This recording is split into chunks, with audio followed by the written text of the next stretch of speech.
গাজায় ইসরায়েলের আগ্রাসনের বিরোধিতা করে যুক্তরাষ্ট্রের বিশ্ববিদ্যালয়গুলোতে পুলিশের ধরপাকড় সত্ত্বেও ইসরায়েল বিরোধী বিক্ষোভ চলছে। বিক্ষোভ ছড়িয়েছে জার্মানি, সুইজারল্যান্ড, আয়ারল্যান্ড, মেক্সিকো সহ আরও ১৩ দেশে। ইসরায়েলের ভূখণ্ডে হামাসের রকেট হামলায় ৩ সেনা নিহতের ঘটনায় পাল্টা জবাবে রাফায় চালানো হামলায় নিহত অন্তত ২২ জন। বিস্তারিত ইমতিয়াজ আহমেদের রিপোর্টে।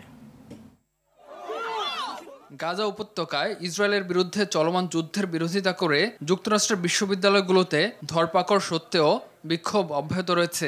বিক্ষোভ ছড়িয়েছে জার্মানি, সুইজারল্যান্ড, আয়ারল্যান্ড, মেক্সিকো সহ আরও ১৩ দেশে। যুক্তরাষ্ট্রের বিভিন্ন বিশ্ববিদ্যালয়ে চলমান বিক্ষোভে ইসরায়েলের সঙ্গে আর্থিক সম্পর্ক ছিন্ন করা এবং গাজায় যুদ্ধবিরতির জন্য চাপ দেওয়ার দাবি করা হয়েছে বিক্ষোভকারীদের তরফে। চলমান বিক্ষোভ নিয়ে সতর্ক করেছেন মার্কিন প্রেসিডেন্ট জো বাইডেন। গণতন্ত্রে প্রতিবাদ থাকলেও সহিংসতার স্থান নেই বলেও মন্তব্য করেন তিনি। ক্যাম্পাসগুলোতে অবশ্যই শৃঙ্খলা বজায় রাখতে হবে। আমরা কর্তৃত্ববাদী জাতি না, যেখানে জনগণকে চুপ করিয়ে দেয়া হয় বা ভিন্নমত দমন করা হয়। তবে আমরা আইনহীন দেশও না। আমরা একটি সভ্য সমাজ এবং এখানে অবশ্যই শৃঙ্খলা বজায় রাখতে হবে। ইসরায়েল গাজার মধ্যবর্তী কেরেম শালম সীমান্ত ক্রসিংয়ে হামাসের রকেট হামলায় ইসরায়েলের ৩ সেনা নিহতের ঘটনায় রাফায় ২টি পৃথক হামলা চালিয়েছে ইসরায়েল। এতে নিহত হয়েছে অন্তত ২২ জন। এদিকে যুক্তরাষ্ট্রের তৈরি গোলাবারুদের একটি চালান ইসরায়েলে পাঠানোর বিষয়টি আটকে দিয়েছে জো বাইডেন প্রশাসন। বাইডেন প্রশাসনের একটি সূত্র এ তথ্য নিশ্চিত করেছে। তবে কেন এমন সিদ্ধান্ত সে বিষয়ে কোনো স্পষ্ট ব্যাখ্যা দেওয়া হয়নি। ইমতিয়াজ আহমেদ, RTV। ষষ্ঠ উপজেলা পরিষদ নির্বাচনে প্রথম ধাপের আনুষ্ঠানিক প্রচার শেষ হচ্ছে আজ। প্রতীক বরাদ্দের পরপরই ভোট প্রার্থনায় মাঠে চষে বেড়ায় প্রার্থীরা। প্রচারণে বাধা দেওয়ার অভিযোগ বিভিন্ন প্রার্থীদের। অন্যদিকে ভোটের সব প্রস্তুতি শেষ করেছে নির্বাচন কমিশন। তবে ভোট গ্রহণের দিন বুধবার সংশ্লিষ্ট এলাকায় সাধারণ ছুটি ঘোষণা করেছে সরকার। সোমবার জনপ্রশাসন মন্ত্রণালয়ের উপসচিব মোহাম্মদ কামরুজ্জামানের সই করা প্রজ্ঞাপনে এই তথ্য জানানো হয়। বিস্তারিত জানাচ্ছেন মৌসুমী রহমান। চলছে ষষ্ঠ উপজেলা পরিষদ নির্বাচনের প্রচার। প্রতিটি এলাকা ছেয়ে গেছে ব্যানার পোস্টারে। ভোটারদের দ্বারে দ্বারে ভোট চাইতে ছুটছেন প্রার্থীরা। মেহেরপুর সদর ও মুজিবনগর উপজেলায় চেয়ারম্যান পদে ৮ জন আর ভাইস চেয়ারম্যান পদে লড়ছেন ৫ জন প্রার্থী। তীব্র গরম এড়াতে রাতে প্রচারে বের হচ্ছেন তারা। এদিকে শান্তিপূর্ণ, সুষ্ঠু ও নিরপেক্ষ ভোটের জন্য কার্যকরী সব ব্যবস্থা গ্রহণ করা হয়েছে বলে জানান জেলা নির্বাচন অফিসার। আমরা চাই যে অত্যন্ত শৃঙ্খলার সাথে শান্ত পরিবেশে মানুষ ভোট দেবে। যদি কোনো ব্যক্তি বা দুষ্ট চরিত্রের কোনো লোক যদি এখানে পরিবেশ যদি বিঘ্নিত করার চেষ্টা করে, তাহলে আমাদের আইন শৃঙ্খলা বাহিনীর সদস্য যথেষ্ট তৎপর আছে। নেত্রকোনার দুর্গাপুর ও কলমাকান্দা উপজেলায় চেয়ারম্যান পদে মাঠে রয়েছেন ৪ জন প্রার্থী। উন্নয়নের নানা প্রতিশ্রুতির মধ্য দিয়ে চলছে তাদের প্রচার। আমাদের প্রচারণায় কোনো রকমের বাধা বিপত্তি নেই। ঠিক আছে, প্রশাসন সর্বোচ্চ লেভেল প্লেইং ফিল্ড অবস্থানে এখন পর্যন্ত বজায় রাখতে পেরেছে। আমি আসলে উপজেলার ৮টা ইউনিয়নে যাচ্ছি নির্বাচনের প্রচারণায়, তো মানুষ আমাকে সাদরে গ্রহণ করছে। ব্রাহ্মণবাড়িয়ার সরাইল ও নাসিরনগর উপজেলায় চেয়ারম্যান পদে রয়েছেন ১১ জন প্রার্থী। যোগ্য ও সৎ প্রার্থীকে বেছে নেওয়ার আশা ভোটারদের। আমি পুরা উপজেলাতে ব্যাপক সাড়া পাচ্ছি এবং আমরা বিজয়ের ব্যাপারে শতভাগ আশাবাদী। যে ভালো সুন্দর চালাইতে পারবে এবং যে সুন্দর ছেলে সরাইলকে একটা দূষণমুক্ত করতে পারবে, তাকে সরাইলের জনগণ নির্বাচিত করবে। এদিকে পঞ্চগড়ে তেতুলিয়া সদর ও আটোয়ারী উপজেলায় আওয়ামী লীগের পাশাপাশি অংশ নিয়েছেন বিএনপির কয়েকজন নেতা। প্রচারে বাধা দেওয়া সহ পাল্টাপাল্টি অভিযোগ দু দলের মধ্যেই। কোনো ধরনের কারচুপি আশ্রয় কেউ না নেয়, তাহলে আমি ইনশাল্লাহ শতভাগ নিশ্চিত যে আমি বিপুল ভোটে জয়লাভ করব। প্রথম ধাপে ১৫২ উপজেলায় ভোট অনুষ্ঠিত হবে ৮ মে। মৌসুমী রহমান, RTV। সম্পদ বৃদ্ধিতে সংসদ সদস্যদের পেছনে ফেলেছেন উপজেলা চেয়ারম্যানরা। প্রথম ধাপের নির্বাচনে ১১৭ প্রার্থী কোটিপতি। ৫ বছরে একজন চেয়ারম্যানের সর্বোচ্চ আয় বেড়েছে ৩০০ গুণের বেশি, 10 বছরে যা 1800 গুণ। অবাক করা এসব তথ্য উঠে এসেছে transparency international of Bangladesh TIP প্রতিবেদনে। প্রতিষ্ঠানটির নির্বাহী পরিচালক ইফতেখারুজ্জামান বলেন, হলফনামায় 1000 গুণ সম্পদ বৃদ্ধির তথ্য থাকলেও নির্বাচন কমিশন, দুদক সহ সংশ্লিষ্টরা কোনো ব্যবস্থাই নেন না। সাদিয়া কানিজের রিপোর্ট। প্রথম ধাপে ১৪৪টি উপজেলার প্রার্থীদের হলফনামা প্রকাশ করে নির্বাচন কমিশন। এসব উপজেলার ৩টি নির্বাচনের ৪,৮০০ প্রার্থীর হলফনামা বিশ্লেষণ করে টিআইবি। এতে দেখা যায় ৫ বছরে উপজেলা চেয়ারম্যানদের সম্পদ বৃদ্ধির হার সংসদ সদস্যদের চেয়েও বেশি। ১৫২টির কিন্তু চতুর্থ এবং পঞ্চম ধাপের কিন্তু ডেটা আছে, ঠিক আছে? সেই ডাটা কিন্তু আমরা নিয়েছি, আমরা ১৫২টিকেই এখানে মানদণ্ড ধরেছি। একজন এমপির সম্পদ বৃদ্ধির সর্বোচ্চ হার ৩,০০০%। সেখানে একজন উপজেলা চেয়ারম্যানের সম্পদ বেড়েছে সর্বোচ্চ ৪,২০০%। প্রার্থীদের মধ্যে ঋণগ্রস্ত ও মামলায় অভিযুক্তদের সংখ্যাও কম নয়। শীর্ষ ১০-এর আমরা একটি তালিকা তৈরি করেছি। এখানে আকাদ্দুস আলী চেয়ারম্যান পদপ্রার্থী, উনি বিশ্বনাথের, সিলেটের বিশ্বনাথের উপজেলা চেয়ারম্যান পদপ্রার্থী। ওনার সবচেয়ে বেশি ১৫২৮ কোটি টাকার উনি ঋণ দেখিয়েছেন। ধানমন্ডি মাইডাস সেন্টারে উপজেলা নির্বাচনে প্রার্থীদের হলফনামা নিয়ে সংবাদ সম্মেলনে টিআইবির নির্বাহী পরিচালক বলেন, জনস্বার্থ নয় বরং প্রার্থীদের কাছে ব্যক্তি স্বার্থই প্রাধান্য পেয়েছে। হলফনামায় আইনি সীমার বাইরে জমি ও সম্পদ বৃদ্ধির তথ্য থাকলেও ব্যবস্থা নেওয়া হয় না। যারা কম তথ্য দিয়েছেন তারা যেরকম অন্যায় করেছেন, একইভাবে যাদের তথ্য বিশাল, তাদের দেওয়া তথ্য অনুযায়ী বিশালভাবে সম্পদের বিকাশ হয়েছে, সেক্ষেত্রে কিন্তু এটা পরোক্ষযোগ্য একটা বিষয়। যাদের উপর অর্পিত দায়িত্ব নির্বাচন কমিশন, জাতীয় রাজস্ব বোর্ড এবং দুর্নীতি দমন কমিশন, এই ধরনের প্রতিষ্ঠানগুলো কিন্তু তাদের ভূমিকাটি স্বপ্রণোদিতভাবে কখনই পালন করেন না। ডক্টর ইফতেখারের মতে নির্বাচন এখন বিনিয়োগে পরিণত হয়েছে। যারা নির্বাচিত জনপ্রতিনিধি, তাদের হাতে যে সিদ্ধান্ত গ্রহণ প্রক্রিয়া, সেটা কিন্তু ব্যবসা কেন্দ্রিক হয়, বা তাদের যে কার্যক্রমের যে মূল প্রাধান্যের জায়গাগুলো, সেগুলো কিন্তু ব্যবসা কেন্দ্রিক হয়, মুনাফা কেন্দ্রিক হয়, যার ফলে এখানে জনস্বার্থটার প্রাধান্যতা তুলনামূলকভাবে কমে আসে। রাজনীতিতে রাজনীতিবিদদের বাদ দিয়ে ব্যবসায়ীদের অনুপ্রবেশ সুস্থ রাজনীতির পরিচায়ক নয়। এজন্য অসুস্থ রাজনীতিকে দায়ী করেছে টিআইবি। সার্বিকভাবে বলবো যে এটা আসলে আমাদের গণতান্ত্রিক চর্চা, গণতন্ত্রের ভবিষ্যতের জন্য কোন অবস্থায় এটাকে ইতিবাচকভাবে দেখার সুযোগ নেই। সাদিয়া কানিজ, আরটিভি, ঢাকা। লালমনিরহাট জেলা পরিষদের নবনির্বাচিত চেয়ারম্যান আবু বকর সিদ্দিক শ্যামলকে শপথ বাক্য পাঠ করেছেন প্রধানমন্ত্রী শেখ হাসিনা। সোমবার প্রধানমন্ত্রীর কার্যালয়ে শপথ অনুষ্ঠানে জনপ্রতিনিধিদের জনগণের চাহিদার কথা মাথায় রেখে তাদের প্রত্যাশা পূরণে কাজ করার আহ্বান জানান। প্রধানমন্ত্রীর উপপ্রেস সচিব KM শাকওয়াত মুন জানিয়েছেন, পরিপূর্ণ দায়িত্ব পালনে স্থানীয় পর্যায়ের সমন্বয়ের উপর গুরুত্ব আরোপ করেছেন প্রধানমন্ত্রী। গত ৩ এপ্রিল লালমনিরহাট জেলা পরিষদের চেয়ারম্যান পদে উপনির্বাচনে আবু বকর সিদ্দিক শ্যামল বিজয়ী হন।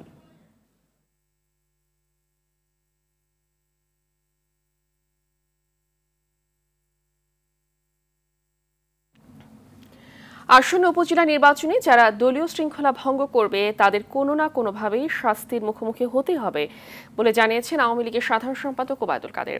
বিকেলে আওয়ামী লীগ সভাপতি ধানমন্ডিস্থ কার্যালয়ের সভাপতিমণ্ডলীয় সভা শেষে এসব কথা বলেন তিনি বলেন, উপজেলা নির্বাচনে এমপিদের আত্মীয় স্বজনদের প্রার্থিতা প্রত্যাহারের বিষয়ে স্থানীয় নেতাদের দায়িত্ব দেওয়া হয়েছে। বিএনপিকে উদ্দেশ্য করে ওবায়দুল কাদের বলেন, গণতন্ত্র ও স্বাধীন নির্বাচনের প্রতি বিএনপির আগ্রহ কোনোদিনই ছিল না। ৭৫ থেকে ২০০৬ সাল পর্যন্ত গণতন্ত্রকে ধ্বংস করেছে বিএনপি।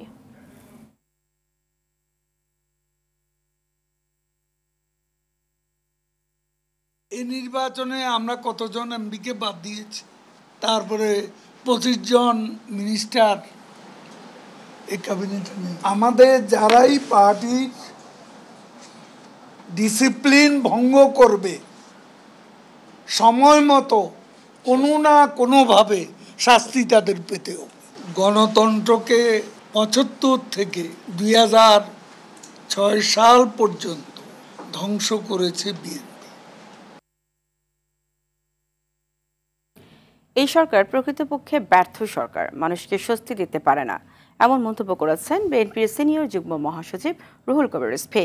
জাতীয় প্রেস ক্লাবের সামনে বিএনপির যুগ্ম মহাসচিব হাবিবুন নবী খান সোহেল সহ দলের নেতাকর্মীদের মুক্তির দাবিতে মানববন্ধনে অংশ নিয়ে তিনি বলেন, গণতান্ত্রিক শাসন, বৈধ সংসদ না থাকায় মানুষের গলায় চাপ দিয়ে বিদ্যুৎ, গ্যাস, পানির দাম বাড়িয়ে দিচ্ছে সরকার। উপজেলা নির্বাচনে আওয়ামী লীগের অবস্থা দেখে বোঝা যায় দলটি এখন একটি খালি মুড়ির টিন। এজন্য আওয়ামী লীগ নেতারা ঝনঝন করে কথা বলছেন বলেও মন্তব্য করেন তিনি।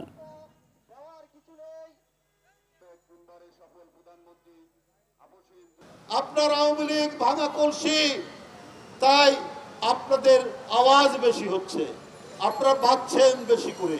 যা বলেছেন জনগণকে সব মিথ্যা, যা দেখিয়েছেন জনগণকে সব মিথ্যা। আর জনগণকে শোষণ করে গলায় পা দিয়ে আপনি বিদ্যুতের দাম বাড়াচ্ছেন, বিদ্যুতের বিল, গ্যাসের বিল, পানির বিল। ঝিনাইদহ 1 আসনের উপনির্বাচন আগামী 5 জুন অনুষ্ঠিত হবে না। সোমবার বিচারপতি মোহাম্মদ জাকির হোসেনের হাইকোর্ট বেঞ্চ এক আদেশে এ স্থগিত আদেশ দিয়েছে। এর আগে গত 16 মার্চ ঝিনাইদহ 1 আসনের সংসদ সদস্য ও জেলা আওয়ামী লীগের সভাপতি আব্দুল হাই ব্যাংককে চিকিৎসাধীন অবস্থায় মারা যাওয়ায় আসনটি শূন্য হয়। পরে 23 এপ্রিল নির্বাচন কমিশন আসনটির উপনির্বাচনের তফসিল ঘোষণা করে।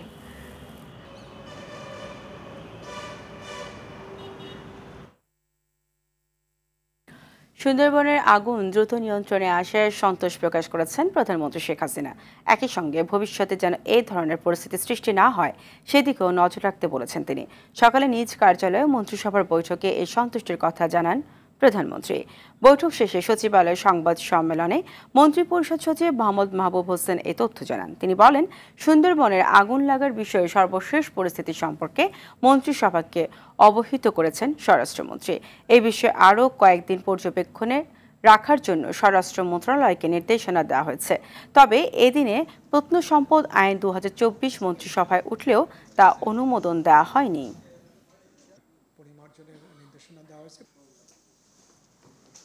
বনের আগুন কিন্তু স্বাভাবিক আগুন নয়। আপাতদৃষ্টি মনে হয় যে নিভে গেছে, কিন্তু আপনার কোনো একটা দিয়ে মানে লতা দিয়ে হয়তো আগুনটা অনেক দূর পর্যন্ত চলে যায়, পরে কিন্তু আবার এটা জেগে ওঠে আর কি। তো বনের আগুন নিভানোর ক্ষেত্রে আপনার সাথে সাথে ডিক্লেয়ার করা যায় না। তো এই জন্য তারা এখন ওখানে ক্লোজ মনিটরিং অবজারভেশনে রাখবেন আগামী কয়েকদিন, তারপর তারা ডিক্লেয়ার করবেন। রাজশাহী ও খুলনা ছাড়া বাকি 6 বিভাগে স্বস্তির বৃষ্টি হয়েছে। কোথাও কোথাও হয়েছে কালবৈশাখী ঝড়, বজ্র ও শিলাবৃষ্টি। আগামীকাল সকাল 6টার মধ্যে দেশের সব বিভাগে বৃষ্টির সম্ভাবনা কথা জানিয়েছে আবহাওয়া অফিস। সকালে নিয়মিত সংবাদ সম্মেলনে আবহাওয়াবিদ আব্দুর রহমান খান জানান, ভোর 6টা পর্যন্ত সবশেষ 24 ঘন্টায় সর্বোচ্চ 124 মিলিমিটার বৃষ্টি হয়েছে মৌলভীবাজারের শ্রীমঙ্গলে। এদিকে সিলেটে বজ্রপাতে মৃত্যু হয়েছে একজনের। ঝড়ের কবলে পড়ে ক্ষয়ক্ষতিও হয়েছে বেশ কয়েক জেলায়। খান আলমিনের রিপোর্টে দেখুন বিস্তারিত। মাসব্যাপী তীব্র তাপপ্রবাহের পর শুরু হলো স্বস্তির বৃষ্টি। দেশের প্রায় সব এলাকাতেই হয়েছে বৃষ্টিপাত। কেবল বৃষ্টির ছোঁয়া পায়নি রাজশাহী ও খুলনা বিভাগ। স্বস্তির বৃষ্টি আবার কোথাও কোথাও দুর্ভোগ সৃষ্টি করেছে ঝড়, বজ্র ও শিলাবৃষ্টি আর কাল বৈশাখী ঝড় হয়ে তার ও খুঁটির ক্ষতি হয়ে ঘটেছে বিদ্যুৎ বিভ্রাটের ঘটনা। গাজীপুরের মতো অনেক জায়গায় গাছপালা উপড়ে কিংবা ভেঙে বাধাগ্রস্ত হয়েছে চলাচল। কোথাও কোথাও ঘরবাড়ির ক্ষতি হয়েছে ব্যাপক হারে। বৃষ্টির পানি জমে জলাবদ্ধতাও সৃষ্টি হয়েছে শহর এলাকায়। বজ্রপাতে সিলেটের কানাইঘাটের দর্পনগরে মাহাতাব নামে একজন নিহত হয়েছেন। পুলিশ জানিয়েছে গরু চড়াতে গিয়ে তার মৃত্যু ঘটে। রোববার ভোর 6টা থেকে সোমবার ভোর 6টা পর্যন্ত সর্বোচ্চ বৃষ্টিপাত হয়েছে মৌলভীবাজারের শ্রীমঙ্গলে 124 মিলিমিটার, ঢাকায় যা 36 মিলিমিটার। রাজধানীতে 56 কিলোমিটার বেগে দমকা হাওয়া বয়ে গেছে বলে জানিয়েছে আবহাওয়া অফিস। যেসব এলাকায় বৃষ্টি হয়নি সেসব এলাকা সহ দেশ জুড়ে পরবর্তী 24 ঘন্টায় বৃষ্টি হওয়ার সম্ভাবনার কথা জানিয়েছে আবহাওয়া অফিস, যা অব্যাহত থাকবে 12 মে পর্যন্ত। আজ আমাদের 24 ঘন্টা যে পূর্বাভাস, সেই পূর্বাভাস অনুযায়ী খুলনা বিভাগ এবং বরিশাল বিভাগ সহ রাজশাহী বিভাগের কিছু অংশে কিন্তু আজ আমাদের বৃষ্টিপাতের রেকর্ড করার সম্ভাবনা আছে এবং তাপমাত্রা অনেকটা কমে যাওয়ার সম্ভাবনা আছে এসব। এবং চলমান যে তাপ প্রবাহ, সেই প্রবাহ প্রশমিত হয়ে যাবে। আজ থেকে মোটামুটি আমরা আশা করছি 8টি বিভাগে মোটামুটি আমরা বৃষ্টিপাতের আশঙ্কা রয়েছে। দীর্ঘ তাপপ্রবাহের পর বৃষ্টি শুরু হয় বজ্রপাতের শক্তি অনেক বেশি উল্লেখ করে আবহাওয়া অফিস জনগণকে সতর্ক থাকার আহ্বান জানিয়েছে। জনগণের জানমালের রক্ষার জন্য আমরা বলবো এই সময় কিন্তু বৃষ্টিপাত দীর্ঘস্থায়ী হয় না। এই সময় কালবৈশাখীর যে বৃষ্টিপাত, সেই বৃষ্টিপাত কিন্তু দীর্ঘস্থায়ী হয় না। সেই বৃষ্টিপাত কিন্তু হয়তো আধা ঘন্টা থেকে 1.5 ঘন্টা পর্যন্ত স্থায়ী হয়ে থাকে। সেই জন্য এই বৃষ্টিপাত যখন শুরু হবে, আকাশে যখন কালো মেঘ থাকবে, বজ্রপাত যখন হতে থাকবে, বিদ্যুৎ যখন চমকাতে থাকবে, তখন মানুষজন যাতে তার জানমাল এবং নিজেরা যাতে নিরাপদ রাস্তায় থাকে, সেই জন্য আমরা পরামর্শ দেব। 15 মে পর্যন্ত তাপমাত্রা সহনীয় পর্যায়ে থাকবে জানিয়ে আবহাওয়া অফিস বলছে, এরপর বঙ্গোপসাগরে একটি লঘুচাপের সৃষ্টি হতে পারে, যা ঘূর্ণিঝড়ে রূপ নেওয়ার আশঙ্কা রয়েছে। খান আলামিন, RTV, ঢাকা। গরম কমে আবহাওয়া স্বাভাবিক হয়, বিদ্যালয় ফিরছে স্বাভাবিক সময়সূচিতে। মঙ্গলবার থেকে শিক্ষাপঞ্জি অনুযায়ী পুরোদমে চালু হচ্ছে ক্লাস। বিকেলে প্রাথমিক ও গণশিক্ষা মন্ত্রণালয়ের পাঠানো সংবাদ বিজ্ঞপ্তিতে তথ্য জানানো হয়। এতে বলা হয়, প্রাথমিক শিক্ষা অধিদপ্তর যে বর্ষপঞ্জি প্রকাশ করেছিল সে অনুযায়ী মঙ্গলবার থেকে এক শিফটের প্রাথমিক বিদ্যালয়ে ক্লাস শুরু হবে সকাল 9টায়, চলবে বিকেল 4:15 পর্যন্ত। 2 শিফটের বিদ্যালয়ে প্রথম শিফট শুরু হবে সকাল 9টায়, শেষ হবে দুপুর 12:15। দ্বিতীয় শিফটে ক্লাস চলবে দুপুর 12টা থেকে বিকেল 4:15 পর্যন্ত।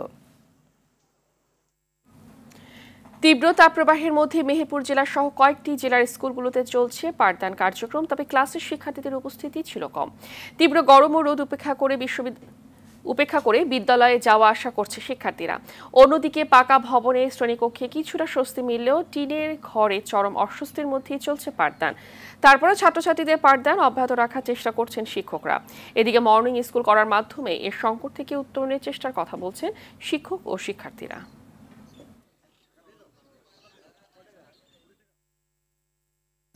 ভারতে পেঁয়াজ আমদানির কারণে কমতে শুরু করেছে দেশি পেঁয়াজের দাম। ব্যবসায়ীরা বলছেন, আমদানির কারণে এবং মজুদ ভালো থাকায় দেশি পেঁয়াজের দাম বাড়ার সম্ভাবনা নেই। ভারত দেশের অভ্যন্তরীণ বাজারের তুলনায় বেশি দাম বেঁধে দেয়, আমদানির আগ্রহ হারাবে উল্লেখ করে বাজার বিশ্লেষক বলেন, ব্যবসায়ীরা যোগ সাজশ করে কম দামে কিনে বেশি দামে যেন বিক্রি করতে না পারে, সেজন্য কঠোর মনিটরিং দরকার। এআর বাদলের রিপোর্ট। রাজধানীর কাউরান বাজার পেঁয়াজের সরবরাহ ভালো থাকায় ঘাটতি নেই। এর মধ্যে আসছে ভারতীয় পেঁয়াজ। কাউরান বাজারে দেশি পেঁয়াজ পাইকারিতে বিক্রি হচ্ছে জাত ভেদে 50 থেকে 52 টাকা কেজি। হাতিরপুল বাজারে দেখা যায় খুচরায় তা বিক্রি হচ্ছে 75 টাকা কেজি পর্যন্ত। আমরা গত সপ্তাহে 60 টাকা বেচছি, এই সপ্তাহে বেচা লাগে 75 টাকা, তারপর আমরা 70 টাকা বেচি। কারণ বাজার থেকে এটা রাজশাহী পাবনার ভালো পেঁয়াজ, এটা 68 টাকা কিনা 75 টাকা বিক্রি। কাউরান বাজারের পাইকারি বিক্রেতা জানান, ভারতের পেঁয়াজ আমদানির খবরে দাম বাড়াতে কারসাজি করছেন অনেক ব্যবসায়ী। মানে ইন্ডিয়ানের কথা শুনে বাজারে আবার 55-56 নামে গেছিল। দেশি পেঁয়াজটা হাটের বাজার 2200-2300 টাকাতে 2000 নামে গেছিল। বহু প্রতিষ্ঠান এরই মধ্যে পেঁয়াজ আমদানি করেছে। অনেক প্রতিষ্ঠান আমদানির আবেদন করেছে। নতুন আসা ভারতীয় পেঁয়াজ শ্যামবাজারে পাইকারি বিক্রি হচ্ছে 50 থেকে 52 টাকা, আর দেশিটা 52 থেকে 58 টাকা কেজি। ঢাকায় দেশি পেঁয়াজে গড়ে প্রায় 7 টাকা, আর হিলিতে কেজিতে 15 টাকা পর্যন্ত কমেছে। যদি ভারতে যে রেট দিছে, বাইরে দিচ্ছে যে রেট, এই রেটের পরে 80 টাকা, কিন্তু মার্কেট কম আছে। ইন্ডিয়াতে বাজার আছে 20 থেকে 22 টাকা, তো ওই হিসেবে টাকার মান করলে ওটার দাম এসে পড়ে এইরকম আর কি। ডলার তো একটা আপনার, এটা তো ইন্টারন্যাশনাল আপনার একটা ওই দেশের সরকার একটা রেট করে দিচ্ছে, আমাদের সাথে ওদের সাথে একটা যোগসাজশ থাকে না। এই মুহূর্তে ইন্ডিয়া ছাড়াতে আমাদের জন্য স্বস্তি হয়েছে আর কি, তা নাহলে বাজারে আজকে 70-75 টাকা হয়ে গেছে। তবে ভারতের বাজারে যে পেঁয়াজ প্রায় 26 টাকা কেজিতে বিক্রি হচ্ছে, সেই পেঁয়াজ দেশে বিক্রির জন্য বেঁধে দিয়েছে প্রায় 62 টাকা কেজি। এটিকে এক ধরনের কারসাজি হিসেবেই দেখছেন অর্থনীতিবিদ। ভারতের যে দামটা বেঁধে দিল, যেটা বাংলাদেশের দামের চাইতে অনেক বেশি, এবং সেটার কারণে দেখা গেল যে কিছু হয়তো কালো ব্যবসায়ী, চোরা কারবারি, তারা হয়তো এই বাজারে এই পেঁয়াজ ভারত থেকে নিয়ে এসে বাজারের ভিতরে একটা অস্থিতিশীলতা তৈরি করার চেষ্টা করছেন, কৃষকদেরকে ক্ষতি করার চেষ্টা করছেন। তো সেই বিষয়গুলো আমার মনে হয় কি যে বাণিজ্য মন্ত্রণালয়ের খুব কঠোরভাবে বিষয়গুলোকে তদারকি করা উচিত, এবং যদি কেউ করে থাকে তাহলে শাস্তিমূলক ব্যবস্থা নেওয়া উচিত। তো ব্যবসায়ীদেরকে কনস্ট্যান্ট মনিটরিংয়ের মধ্যে রাখতে হবে, এটা সত্যি, এবং এটা আসলে কৃষকদের স্বার্থে, আমাদের নিজেদের যারা ভালো ব্যবসায়ী আছে তাদের স্বার্থে। সব মিলিয়ে পেঁয়াজের বাজার এ যাত্রায় আরও কমতির দিকে যাবে বলে মনে করছেন সংশ্লিষ্টরা। এআর বাদল, RTV, ঢাকা। আবারও গাজা ইসরায়েল প্রসঙ্গ। নির্বিচারে ইসরায়েলি গণহত্যা সহ স্বাধীন ফিলিস্তিনি রাষ্ট্রের দাবিতে সারা দেশের শিক্ষা প্রতিষ্ঠানে ফিলিস্তিনের পতাকা উত্তোলন, পদযাত্রা ও ছাত্র সমাবেশ করেছে ছাত্রলীগ। কেন্দ্রীয় ছাত্রলীগের নির্দেশে এই কর্মসূচি পালন করা হয়। এদিকে ঢাকা বিশ্ববিদ্যালয়ে একই দাবিতে সমাবেশ করেছে কেন্দ্রীয় ছাত্রলীগ। এ সময় ছাত্রলীগ সভাপতি বলেন, ফিলিস্তিনে ইসরায়েল কর্তৃক গণহত্যার স্বীকৃতি দিয়ে মানবতা বিরোধী বিচার করতে হবে। আরও জানাচ্ছেন বিপুল দেবরায়। ফিলিস্তিন মুক্ত করো, গণহত্যা বন্ধ করো। সোমবার এমন স্লোগান চলে বাংলাদেশের প্রতিটি শিক্ষা প্রতিষ্ঠানের শিক্ষার্থীদের মুখে মুখে।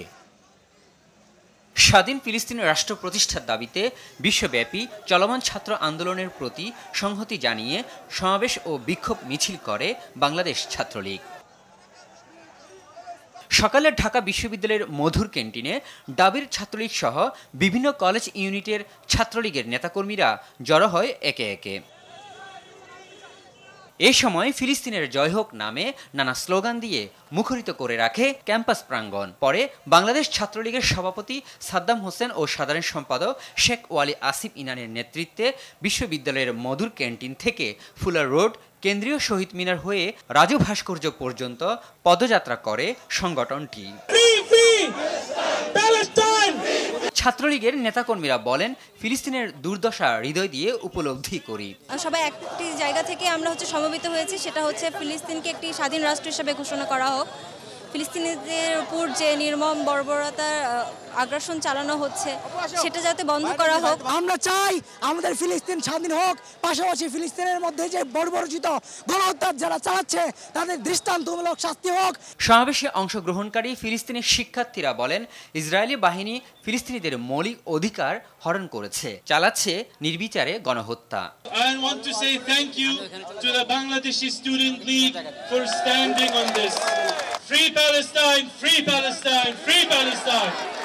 ইসরায়েলি আগ্রাসন বন্ধের দাবি জানিয়ে কেন্দ্রীয় ছাত্রলীগের শীর্ষ নেতারা বলেন, গণহত্যার স্বীকৃতি দিয়ে মানবতা বিরোধীদের বিচার করতে হবে। এদিকে কেন্দ্রীয় ছাত্রলীগের নির্দেশে সারা দেশের শিক্ষা প্রতিষ্ঠানে ফিলিস্তিনের পতাকা উত্তোলন, পদযাত্রা ও ছাত্র সমাবেশ করেছে সংগঠনটি। নারী এবং শিশুদেরকে যারা নির্বিবাদে হত্যা করছে তারাও একই সঙ্গে ওয়ার ক্রাইমের অভিযোগে তারা অভিযুক্ত, তারাও মানবতা বিরোধী অপরাধের সঙ্গে সম্পৃক্ত। International court of crimes and ট্রাইব্যুনালে তাদেরকে বিচারিক প্রক্রিয়ার আওতায় এনে এই মানবতা বিরোধী বিচারের প্রক্রিয়া নিষ্পন্ন করতে হবে। ফিলিস্তিনি নাগরিকরা স্বাধীনতার জন্য যে আক্ষেপ, তাদের যে ত্যাগ, তাদের যে তিতিক্ষা, তাদের যে চেষ্টা, সেটাকে আমরা সম্মান জানাই। গাজীপুর, ময়মনসিংহ, রংপুর, রাজশাহী ও চট্টগ্রাম সহ বিভিন্ন শিক্ষা প্রতিষ্ঠানে ছাত্র সমাবেশ শেষে বক্তারা বলেন, নিপীড়িত মানুষের অধিকার প্রতিষ্ঠায় রাজপথে থাকবে ছাত্রলীগ। ফিলিস্তিনের উপর যে অত্যাচার নিপীড়ন চলতেছে তার জন্য আমরা মিলে আন্দোলন। বাংলাদেশ ছাত্রলীগের উদ্যোগে বাংলাদেশের সকল শিক্ষা প্রতিষ্ঠানে আজকে একযোগে পালিত হয়েছে। যতদিন ফিলিস্তিনি স্বাধীন রাষ্ট্র হিসেবে স্বীকৃতি পাবে না, ততদিন বাংলাদেশ ছাত্রলীগ নানা কর্মসূচির মধ্যে দিয়ে প্রতিবাদ জানাবে বলেও জানান তারা।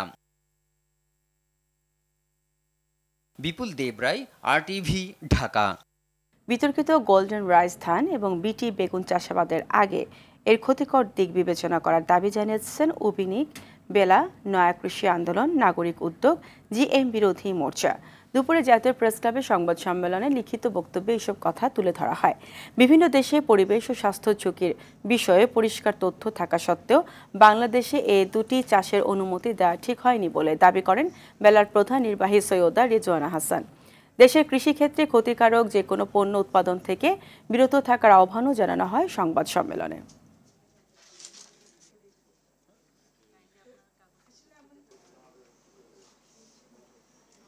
এটা স্ট্রবেরি না, এটা আমাদের ধান। যেহেতু এটা ধানের বিষয়, যেহেতু এটা বেগুনের বিষয়, আমরা গত 3 দিনে এই রুমে যারা আছি তাদের মধ্যে প্রত্যেকেই তো ভাত খেয়েছি। তাদের মধ্যে 3 দিনের মধ্যে নিশ্চয়ই আমরা বেগুন খেয়েছি, একবার না একবার হলেও 3 দিনের মধ্যে আমাদের বেগুন খাওয়া পড়েছে। তো এই জিনিসগুলো যদি জেনেটিক্যালি মডিফাইড হয় তাহলে আপনি নেবেন কি নেবেন না, এটার ব্যাপারে বাংলাদেশের কৃষকের কি অভিমত, তাদেরকে আদৌ জিজ্ঞেস করা হয়েছে কিনা। মিল্টন সমাদদারের আশ্রমে থাকা শিশু ও বৃদ্ধদের দায়িত্ব নিয়েছে আলহাজ শামসুল হক ফাউন্ডেশন। এ তথ্য জানিয়েছে ডিএমপির অতিরিক্ত কমিশনার হারুনুর রশিদ। দুপুরে মিন্টু রোডের নিজ কার্যালয়ের সংবাদ সম্মেলনে এ তথ্য জানান তিনি। বলেন, আশ্রমে থাকা সবার খাওয়া দাওয়া সহ যাবতীয় খরচ এই ফাউন্ডেশন আপাতত বহন করবে। সেখানে সার্বক্ষণিক একজন ডাক্তারও রাখা হবে। ফাউন্ডেশনের নিজস্ব অর্থায়নে এটি পরিচালিত হবে বলেও জানান তিনি। মানবিক জায়গা থেকে শামসুল হক তাদের এগিয়ে আসা বলেও জানান ডিএমপির এই ঊর্ধ্বতন কর্মকর্তা।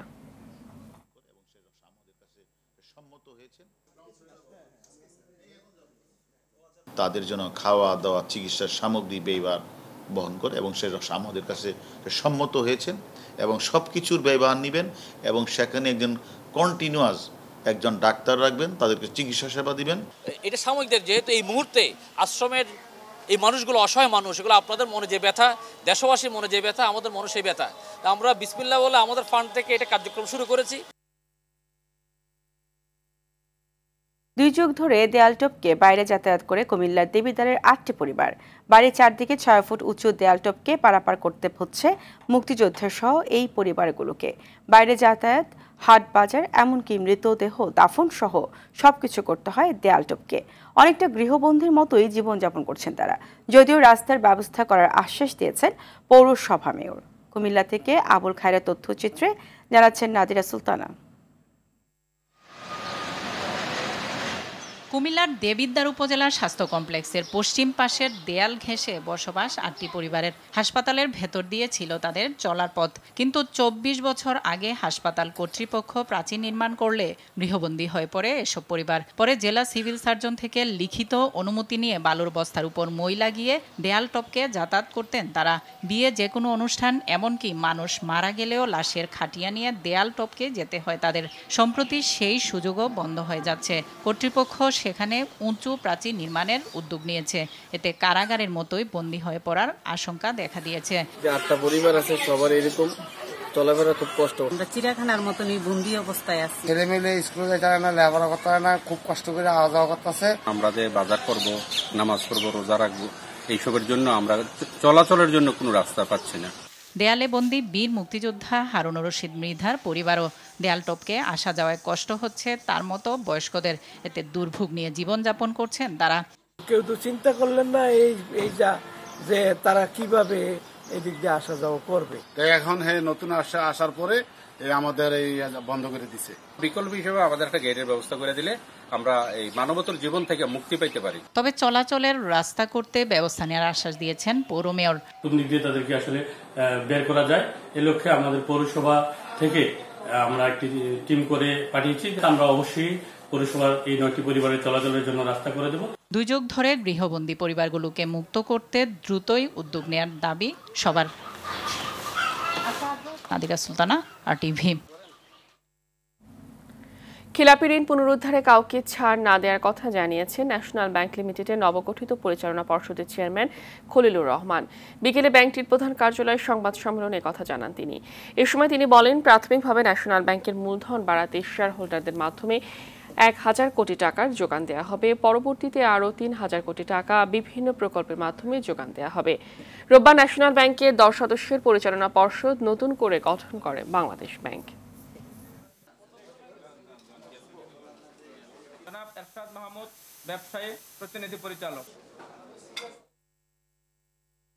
রাজধানীর বসুন্ধরা শপিং কমপ্লেক্সে নতুন আঙ্গিকে Sony centre experience zone Bashundhara city উদ্বোধন করেছে র্যাংস ইলেকট্রনিক্স। এই শোরুমে পাওয়া যাবে আধুনিক প্রযুক্তির টেলিভিশন, রেফ্রিজারেটর, ওয়াশিং মেশিন সহ নানান পণ্য। সঙ্গে মিলবে বিক্রয় পরবর্তী সেবা। উদ্বোধন উপলক্ষে রয়েছে মূল্যছাড় ও উপহার। অনুষ্ঠানের প্রতিষ্ঠানটির বাংলাদেশ ব্রাঞ্চের প্রধান রিকি লুকাস র্যাংস ইলেকট্রনিক্সের পণ্যের প্রতি বাংলাদেশের ক্রেতাদের আস্থা ও ভালোবাসা অব্যাহত থাকার প্রত্যাশা ব্যক্ত করেন। অনুষ্ঠানে ম্যানেজিং ডিরেক্টর একরাম হোসেন সহ অন্য কর্মকর্তারা উপস্থিত ছিলেন। আঞ্চলিক লাইফলাইনে পরিণত হতে যাচ্ছে চট্টগ্রাম বন্দর, জানালেন নৌ পরিবহন প্রতিমন্ত্রী খালেদ মাহমুদ চৌধুরী।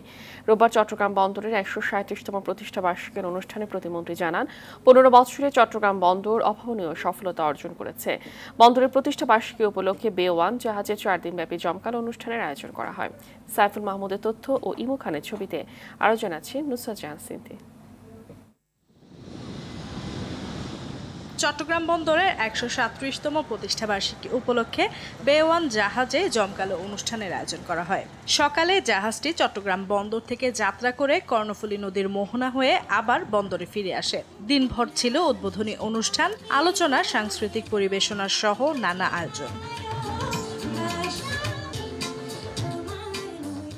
আয়োজনের উদ্বোধন করেন নৌ পরিবহন প্রতিমন্ত্রী খালেদ মাহমুদ চৌধুরী। চট্টগ্রাম সিটি মেয়র রেজাউল করিম চৌধুরী, ভারতীয় সহকারী হাইকমিশনার রাজীব রঞ্জন, চট্টগ্রাম বন্দরের chairman rear admiral Mohammad Sohail, Payra বন্দর কর্তৃপক্ষের chairman rear admiral Abdullah Al Mamun Chowdhury, Chattogram নৌ অঞ্চলের area commander rear admiral Khandaker Misbaul Azim, RTVর সিও সৈয়দ আশিক রহমান সহ বিশিষ্ট সাংবাদিকরা এ সময় উপস্থিত ছিলেন। গত বছর শুধু চট্টগ্রাম বন্দর এককভাবে $100 বিলিয়ন উপরে আপনার এক্সপোর্ট এন্ড ইম্পোর্ট কার্গো আমরা হ্যান্ডেল করেছি, অত্যন্ত সাকসেসফুলি করেছি। আমাদের যে ক্যাপাসিটি আছে তারও বাইরে গিয়ে আরও 30% অ্যাবাভ গিয়ে আমরা কাজ করেছি। প্রতি বছর আমাদের প্রবৃদ্ধি আগাচ্ছে, বাড়ছে। নৌপরিবহন প্রতিমন্ত্রী জানান, বন্দরের অভাবনীয় সফলতার কারণে বিভিন্ন দেশ ও বিনিয়োগকারীরা চট্টগ্রাম বন্দরে বিনিয়োগে আগ্রহী হয়ে উঠেছে। এখন চট্টগ্রাম বন্দর শুধু বাংলাদেশের লাইফলাইন না, চট্টগ্রাম বন্দর আগামী দিনে এই আঞ্চলিক যে ভূখণ্ড আছে তার লাইফলাইন হতে যাচ্ছে। রেড সি গেটওয়ে এসেছে, DP world, PSS Singapore, marks line, MSc, এই যে এতগুলো বিশ্বের বড় বড় শিপিং লাইন বা টার্মিনাল অপারেটর আমাদের সঙ্গে যুক্ত হতে যাচ্ছে। বৈশ্বিক প্রতিকূল পরিবেশের কারণে 2024 সালের মধ্যে বন্দরের বে টার্মিনালের কাজ শেষ করার লক্ষ্য থাকলেও তা সম্ভব হয়নি। দ্রুত কাজ শুরু করে তা শেষ করা হবে বলে জানান প্রতিমন্ত্রী। নুসরাত জাহান সিনথি, আরটিভি। শুরুতে ন্যাশনাল লাইফ ইন্স্যুরেন্স আন্তর্জাতিক সংবাদ। ইউক্রেনে রাশিয়ার আগ্রাসনের কারণে পশ্চিমা বিশ্বে নানা নিষেধাজ্ঞার কবলে দেশটি। এরই মধ্যে দেশটির সাথে সম্পর্ক স্বাভাবিক করতে সংলাপ অব্যাহত রাখার ঘোষণা দিয়েছে ফরাসি প্রেসিডেন্ট ইমানুয়েল ম্যাক্রো।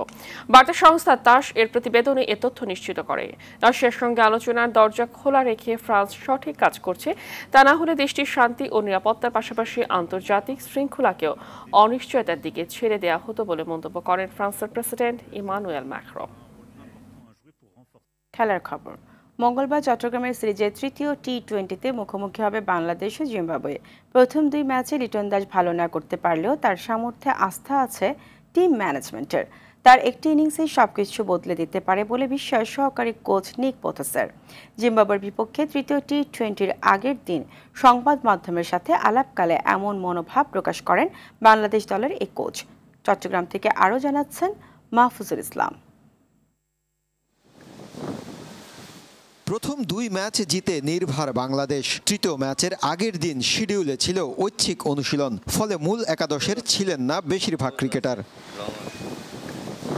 ঘাম ঝরাচ্ছেন এবারের সিরিজে স্কোয়াডে না থাকা সৌম্য সরকারও। দলে ফিরতে তার কঠোর চেষ্টা চোখে পড়ার মতো। সৌম্য আফিফরা থাকলেও অনুশীলনে ছিলেন না অফ ফর্মে থাকা ওপেনার লিটন দাস। তবে ছিলেন সংবাদ মাধ্যমের আগ্রহের কেন্দ্রে। প্রতিভাবান এই ক্রিকেটার খেলতে পারছেন না তার সামর্থ্য অনুযায়ী, তবে দল মনে করে যে কোনো সময় বদলে দেওয়ার সক্ষমতা আছে তার। লিটন ওয়ার্ল্ড ক্লাস ক্রিকেটার, তার সবকিছুই ঠিকঠাক আছে। দারুণ এক ওয়ার্ল্ড কাপ অপেক্ষা করছে। তার শুধু একটা ইনিংস দরকার, সে দলের জন্য খুব গুরুত্বপূর্ণ।